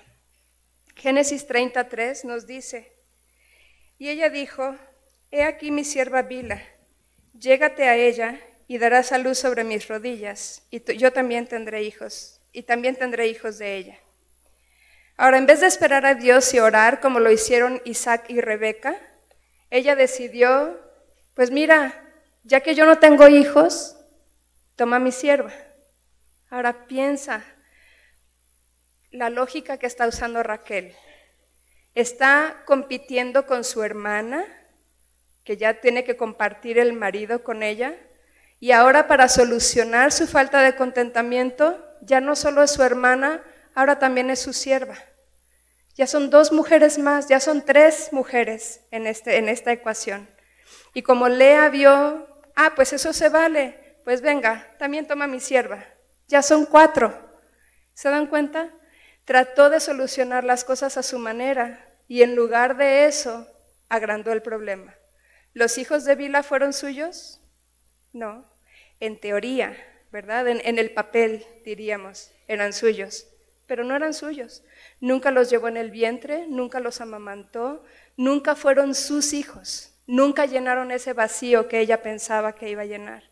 Y no solamente tuvo una vez, sino 2, y la sierva otros 2, y la hermana tuvo 6, una competencia espantosa. Pero hermanas, eso pasa cuando intentamos solucionar las cosas a nuestra manera. En lugar de arreglarlo, lo vamos complicando cada vez más. Y eso solemos hacerlo cuando nuestro deseo es tan grande que no estamos dispuestos a esperar en Dios a que Él intervenga.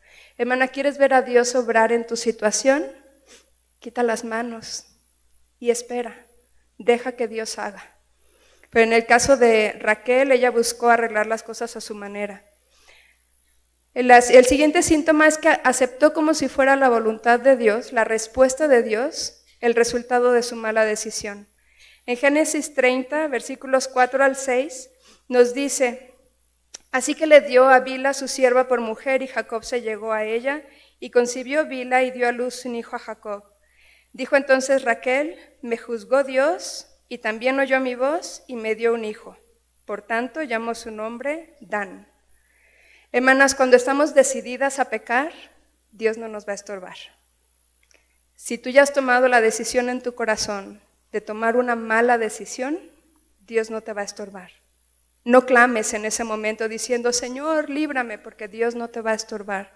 Dios no quitó el árbol en el huerto de Edén. Dios lo dejó ahí porque deseaba que Adán y Eva lo escogieran a Él por sobre todas las cosas. Y es más o menos como si dijéramos que Eva llegó con su vecina, ¿verdad? No tenía, pero imagínate que llegó con su vecina a contarle: ay, hemos estado orando tanto por esto y Dios por fin nos guió en la mudanza. Nos vamos a ir a mudar a otra parte. Nos vamos del huerto para ir a vivir a otro lugar. Hermanos, a veces aceptamos como si fuera respuesta de Dios el resultado de nuestras malas decisiones. Pero eso es un error muy grave. Tenemos más bien que reconocer: esto es el fruto de mi pecado y tengo que arrepentirme, en lugar de involucrar a Dios y pedir después que bendiga nuestro plan. Lo siguiente que vemos en la vida de Raquel es que contendió con su hermana. Génesis 30, 7 y 8 nos dice: concibió otra vez Bilha, la sierva de Raquel, y dio a luz un segundo hijo a Jacob. Y dijo Raquel: con luchas de Dios he contendido con mi hermana y he vencido. Y llamó su nombre Neftalí. Contender quiere decir luchar o pelear por conseguir algo. Pero mira lo que la Biblia dice sobre las contiendas. Todos estos pasajes están en el libro de Proverbios. Proverbios 13:10 nos dice que la soberbia la concibe. Proverbios 15:18, el hombre iracundo la promueve. Proverbios 16:28 y 29:22, el perverso y el iracundo la levantan. Proverbios 18:6, los labios del necio la hablan. Proverbios 20:3, el insensato se envuelve en ella. Proverbios 22:10, el escarnecedor la alienta. Proverbios 26:20, el chismoso la continúa. Proverbios 26:21, el rencilloso la enciende. Proverbios 28:25, el altivo de ánimo la suscita. Y Proverbios 30:33, el que provoca la ira la causa. Raquel dijo como si fuera algo de lo que debía sentirse orgullosa: he contendido con mi hermana, con luchas de Dios, he contendido con mi hermana y he vencido. Hermana, si hay contiendas en tus relaciones interpersonales de forma constante, hay un problema en tu corazón. Santiago nos dice que las guerras y los pleitos vienen de nuestras pasiones que combaten en nuestros miembros. Todos nuestros problemas con otros son en realidad el reflejo de un problema en nuestra relación con Dios. No puedo decir que estoy bien con Dios si no estoy bien con otros. Y en el caso de Raquel, ella estaba contendiendo con su hermana. Ahora no estamos hablando de Lea, Lea tenía lo suyo, estamos enfocándonos en la vida de Raquel. Lo siguiente es que hizo cosas incorrectas. En Génesis 30, 14 al 17, nos dice que Rubén vino con unas mandrágoras y se las llevó a Lea. Y Raquel le dijo: dame de las mandrágoras de tu hijo. Y Lea le dijo, es poco que me hayas quitado a mi marido y ahora también quieres las mandrágoras de mi hijo. ¿Y qué hizo Raquel? Lea le dijo a Jacob, te he alquilado por las mandrágoras de mi hijo. ¿Sabes? Es como, ¿sabes qué? Quédate con él. ¿Saben por qué quería las mandrágoras? Porque por superstición se creía que producían fertilidad. Ella decidió mejor confiar en la superstición de estas plantas, de este fruto, y mira, no importa, quédate con Jacob por un tiempo con tal de que yo consiga lo que yo quiero. Hermanas, cuando sacrificamos la santidad de nuestro matrimonio, cuando sacrificamos a nuestra familia, cuando sacrificamos los valores de la Biblia, los principios bíblicos por conseguir lo que queremos, estamos haciendo mal. Y eso fue exactamente lo que hizo Raquel. En siguiente lugar, no estuvo contenta con la respuesta del Señor. La Biblia nos dice en Génesis 30, 22 y 24, en el 22 nos dice, y se acordó Dios de Raquel, y la oyó Dios, y le concedió un hijo. Ahora, ¿qué era lo que Raquel deseaba tanto? Un hijo, ¿verdad? Dame hijos, así no me muero. Y la Biblia dice que Dios se acordó de ella y por compasión le concedió lo que deseaba, pero la Biblia nos dice que yo creo que ni le había contado a ver si tenía los 10 deditos, cuando ya dice, añádame Jehová otro hijo. Lo dice aquí en el versículo 24. Y llamó su nombre José diciendo, añádame Jehová otro hijo. Es como, sí, este está bien, pero quiero más. Señor, dame más. En lugar de Señor, gracias, por fin me has dado aquello que deseaba tanto. Es como, bueno, sí, uno, pero quiero otro. Hermanas, cuando estamos tan centradas en nosotras mismas, tan centradas en nuestro propio deseo, nos olvidamos, nos perdemos las bendiciones de Dios. Dios nos bendice y ni siquiera nos damos cuenta de eso. Quiero más, Señor, quiero más. Quiero cualquier otra cosa aparte de ti para satisfacer mi corazón. Y después vemos que robó los ídolos de su padre. En Génesis 31, cuando Jacob decide que se va a huir de Labán y se va a llevar a su familia, la Biblia dice que Raquel entró y robó los ídolos de su padre y los escondió. La verdad es que no sabemos qué la motivó a hacerlo. Probablemente pensaba, pues estos son los dioses que nos han protegido toda la vida, tengo que llevármelos porque a donde vamos no sé si voy a tenerlos. No sabemos realmente. Pero lo que provocó al hacer eso fue problemas en su familia. Su padre salió a perseguirlos, hubo problemas entre su esposo y su padre, les mintió cuando escondió los ídolos y no dijo que había sido ella la que los había llevado y puso en peligro a su familia. Hermanas, cuando tú y yo ponemos nuestros deseos por encima del plan de Dios, eso es lo que hacemos. Ponemos en peligro a nuestra familia. No hemos escuchado de personas que quizás por el sueño de un trabajo mejor, de una vida mejor, de un mejor coche, de una mejor casa, sacrifican su iglesia, por ejemplo. Dejan de ir a la iglesia, pues porque ahora les estorba en el horario. O se mudan a un lugar en el que no tienen una buena iglesia y los hijos crecen sin una iglesia y crecen y se entregan completamente al mundo. Cuando ponemos nuestros ídolos en nuestros corazones, la Biblia dice en Ezequiel, ponemos el mal, establecemos el mal delante de nuestros rostros. Y finalmente enterró los ídolos físicos que había robado de su padre, pero no los quitó necesariamente de su corazón. En Génesis 35, cuando ya Jacob ya se encontró con Esaú, la Biblia nos dice que él dijo que trajeran todos los dioses extraños y los enterró debajo de un árbol. La Biblia no nos dice exactamente si Raquel los llevó, pero quizás lo hizo. Pero en su corazón los ídolos siguieron allí. ¿Cómo lo vemos?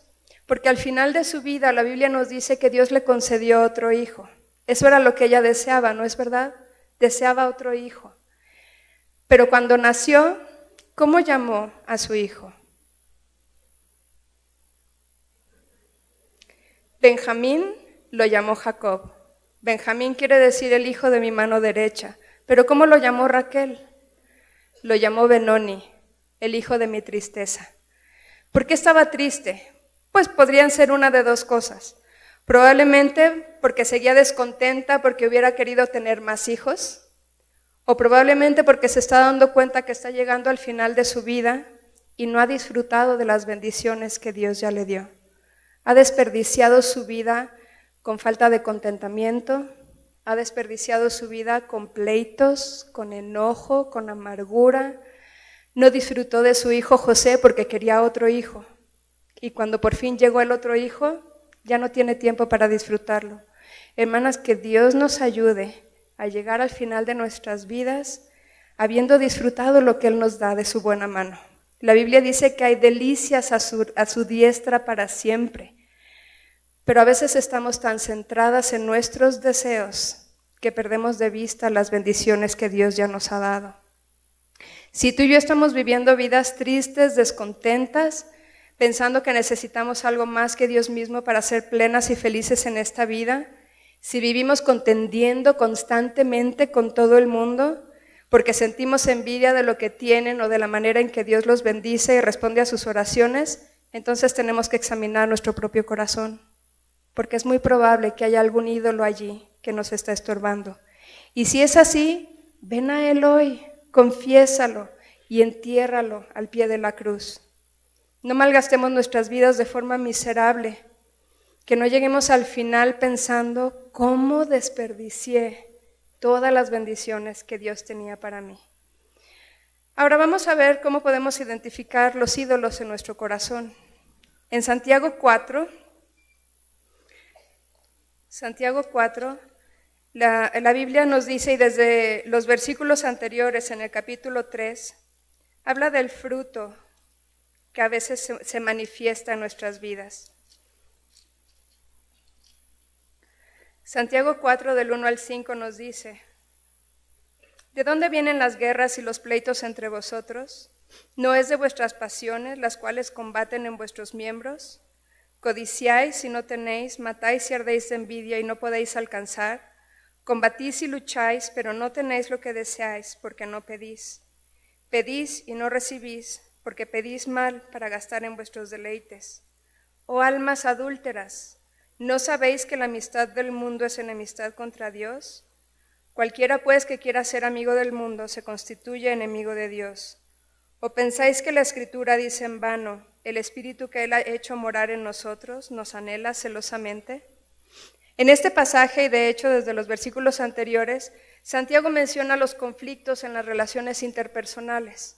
Hermanas, Dios nos ha hecho personas sociables, unas más que otras, pero Dios nos ha hecho personas sociables. Y una de las cosas que Dios usa más para pulir nuestras vidas son precisamente las relaciones interpersonales y en gran parte los conflictos. Ahora, los conflictos no se originaron con Dios, los conflictos son un resultado de la caída, son un resultado del pecado. Pero ver lo que hay cuando tenemos conflictos nos ayuda a ver lo que está guardado en nuestros corazones, cómo respondemos ante los conflictos. Y nos dice la Biblia que las guerras y los pleitos vienen de nuestras pasiones que combaten en nuestros miembros. Esa palabra pasiones habla de deseos intensos, de deseos fuertes. Pueden ser buenos o malos, pero no necesariamente son malos. Son solamente deseos intensos, deseos vehementes, deseos muy, muy fuertes.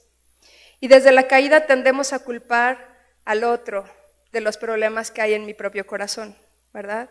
Él me hizo, él me hace enojar, ellos me crispan, el tráfico me exaspera, detesto estas cosas, detesto que la gente haga esto, detesto que la gente haga aquello.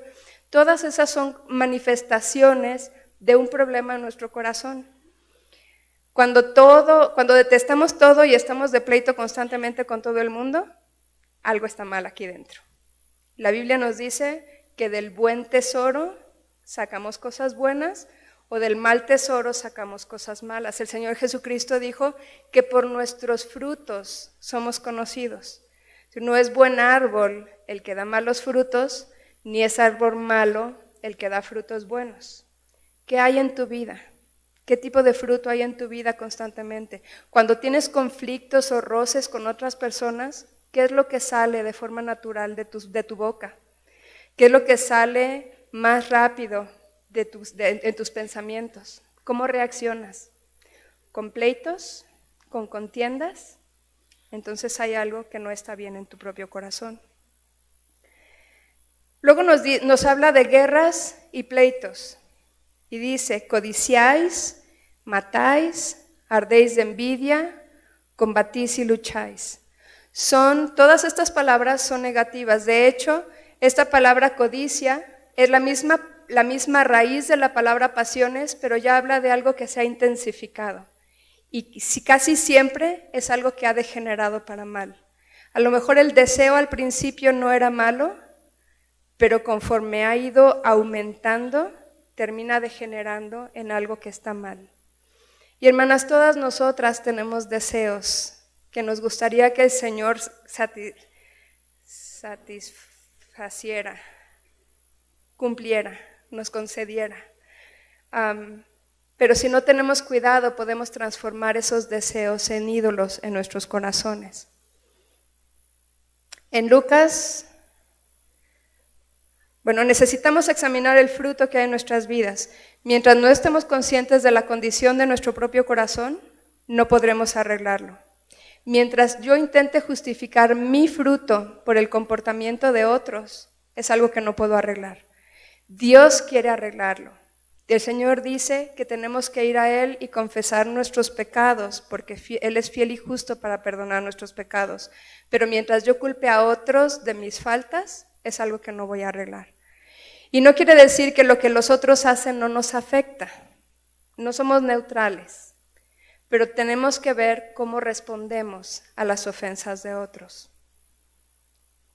Nuestras actitudes no son más que una muestra de lo que hay en nuestros corazones. Yo solía decir a mis hijos, pues cuando los tenía que corregir por lo que fuera, decía, no me basta con que cambies tu actitud, quiero que veas lo que está provocando eso que está saliendo. Pues les decía, la actitud es como una plantita, yo solamente puedo ver lo que está en la superficie, pero no puedo ver la raíz que la está provocando. El único que puede verlo eres tú y tienes que arreglarlo. Hermana, ¿qué actitud, qué plantita está brotando en tu corazón? ¿Qué es lo que hay de forma constante? ¿Es un fruto amargo constantemente? ¿Es un fruto de pleitos y contiendas con todo el mundo? Hay algo en tu corazón que hay que arreglar. ¿Cuál es la materia prima de la fabricación de ídolos? Porque ya vimos, nuestro corazón es como una fábrica de ídolos, pero ¿qué es lo que se usa para fabricar esos ídolos? Son principalmente nuestros deseos. Transformamos nuestros deseos, buenos o malos, en ídolos. Y de esa manera quitamos a Dios, ponemos a nuestros deseos en el trono, y es así como se comete el adulterio espiritual. Y el ídolo o el Dios que adoremos va a determinar nuestras actitudes, nuestras creencias y nuestra conducta. Si estamos adorando y siguiendo al Dios verdadero, se va a notar en nuestra vida. Pero si estamos adorando nuestro propio deseo, esperando impacientemente que Dios nos lo conceda, y estamos quitando a Dios del trono, enojándonos con Él incluso porque no nos responde, entonces estamos cometiendo lo que la Biblia llama adulterio espiritual. Aquí nos dice en Santiago, codiciáis y no tenéis, matáis y ardéis de envidia, y no podéis alcanzar, combatís y lucháis, pero no tenéis lo que deseáis, porque no pedís. Y muchas diríamos como, pero es que sí pido. Y Santiago dice, sí pedís, pero ¿qué más dice? Pero pedís mal para gastar en vuestros deleites. Esa frase puede traducirse también como pedís para malgastar en vuestros deleites. Ahora, ¿por qué es importante entender esto? Porque la Biblia nos dice en el Salmo 37 que Dios quiere ser nuestro deleite. Salmo 37:4 nos dice, deleítate a sí mismo en Jehová y Él te concederá las peticiones de tu corazón. Ahora, cuando nos deleitamos en algo, es como, por ejemplo, en la música. Hay muchos músicos aquí. Y a lo mejor ellos pueden entender mucho mejor que las demás de nosotras que no somos músicos, cómo disfrutar de la música. La conocen, conocen los cambios, los contrastes, los tiempos, los ritmos, y ellos pueden disfrutar de la música de una forma diferente que una persona que no conoce la música. A lo mejor a todos nos gusta la música, pero un músico sabe apreciarla de forma diferente porque ha aprendido a conocerla.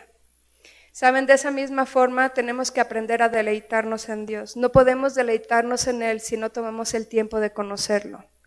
No podemos deleitarnos en algo que no conocemos. Dios sí quiere conceder nuestros deseos, pero no es su trabajo más importante. Su deseo para nuestras vidas, primero que nada, es que aprendamos a deleitarnos en Él. Hay una frase en 2 de Pedro, cuando habla de los falsos maestros, que dice que ellos tienen por delicia el gozar de deleites. Y aunque suena como un poco redundante, eso es exactamente lo que Dios desea que nosotros hagamos con Él. Que aprendamos a deleitarnos de tal manera en Él que nuestros deseos queden en un segundo plano. Y entonces Dios dice, ahora sí puedo concederte lo que deseas. Es que piensa, cuando le pedimos al Señor, Señor, yo necesito, esto es lo que yo deseo con todo mi corazón. Y el Señor, si el Señor nos concediera eso, que nos va a apartar de Él, sería más o menos como si un hombre alentara a su esposa adúltera a seguir cometiendo adulterio. Es igual de necio, igual de insensato. Dios sabe, si te doy lo que tú deseas, ya de por sí no te estás deleitando en mí, pero si te doy lo que deseas, me vas a desechar, me vas a hacer a un lado. Y lo que yo anhelo más que cualquier otra cosa es que aprendas a deleitarte en mí, que tu delicia llegue a ser yo. Al punto que si el Señor concede tus deseos, tú puedas decir como, ya ni me acordaba que quería eso, ¿verdad? Dios es suficiente. Pero solamente cuando llegamos a conocerlo tan íntimamente, tal como Él se ha manifestado, se ha revelado en su palabra, podemos llegar a deleitarnos en Él de esa manera. Fabricamos ídolos en nuestros corazones porque pensamos que Dios no es suficiente para satisfacer nuestras necesidades. Pensamos que tenemos que hacer algo más, tenemos que recurrir a algo más que Dios. Pero eso solamente pasa porque no conocemos al Señor. Piensa en el ejemplo de Moisés. Moisés y el pueblo de Israel, cuando salieron de Egipto, Moisés está en el monte Sinaí recibiendo las tablas del pacto y dice la Biblia que estuvo allí 40 días y 40 noches. Y mientras tanto el pueblo de Israel vino con Aarón y le dijo, no sabemos qué ha pasado con Moisés, haznos dioses que nos guíen. Y Aarón bien obediente fue y lo hizo. Ellos estaban deseando su comodidad personal, deseaban las bendiciones de Dios, pero no deseaban necesariamente a Dios. Pero piensa en la diferencia con Moisés. Cuando Moisés clamó al Señor, dijo, Señor, si tu presencia no ha de ir con nosotros, no nos saques de aquí. ¿Qué era lo que deseaba más Moisés que cualquier otra cosa? No importa si tengo que estar en el desierto el resto de mi vida, pero Señor, quiero tu presencia. Te anhelo a ti, tú eres mi delicia. Pues que el Señor nos ayude para que en lugar de que nuestros deseos nos dominen y en lugar de que busquemos deleitarnos en aquello que deseamos, busquemos deleitarnos en Dios, que es más que suficiente, no solo para saciar nuestras vidas, pero también para callar el ruido que esos deseos insatisfechos muchas veces producen en nuestras almas. Vamos a orar. Amado Señor, te doy gracias una vez más por tu palabra. Gracias, Señor, porque tú eres suficiente para saciar nuestras vidas. Gracias, Señor, porque en ti tenemos todo lo necesario para encontrar satisfacción. Ayúdanos, Señor, a conocerte, a tomar el tiempo de conocerte, de deleitarnos en ti, Señor, de aprender de ti, Y Señor, que tú puedas acallar el ruido que hay en nuestros corazones. Gracias, Padre, por hablarnos y te pedimos esto en el nombre de Cristo Jesús. Amén.